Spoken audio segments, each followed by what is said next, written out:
Today we are here to talk about Swami Vivekananda. Brothers and sisters of America, it fills my heart with joy unspeakable to rise in response of the warm and cordial welcome you have given us. I thank you in the name of the most ancient order of monks in the world.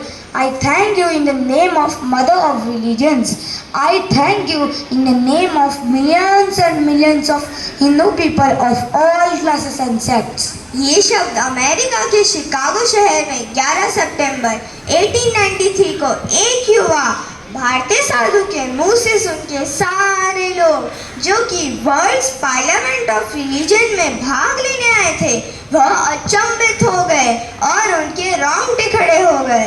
That speech was such magnetic and impressive that about 7,000 people heard it in pin drop silence and gave a standing ovation of 2 minutes. After success in the parliament in subsequent years, he delivered hundreds of lectures in United States of America, England and Europe, disseminating the core intent of Hindu philosophy. He founded the Vedanta Society of New York.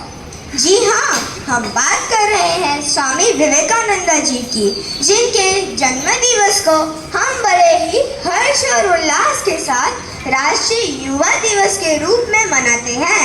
Last year, the theme of National Youth Day was Viksit Yuva, Viksit Bharat, and this year the theme is Youth for Global Harmony. महज 39 साल 5 महीने और 24 दिन के जीवन काल में स्वामी विवेकानंद जी ने पूरे विश्व को वैश्विक सद्भाव का अमूल्य संदेश दिया. वो सामुदायिक सद्भाव के अग्रदूत थे और उनके दृष्टिकोण ने सदा सदा के लिए हमारी आत्मा पे अमिट छाप छोड़ा है. Swami Vivekananda's concept of harmony is rooted into 4 sources: his guru, his motherland, the scriptures and his own realization.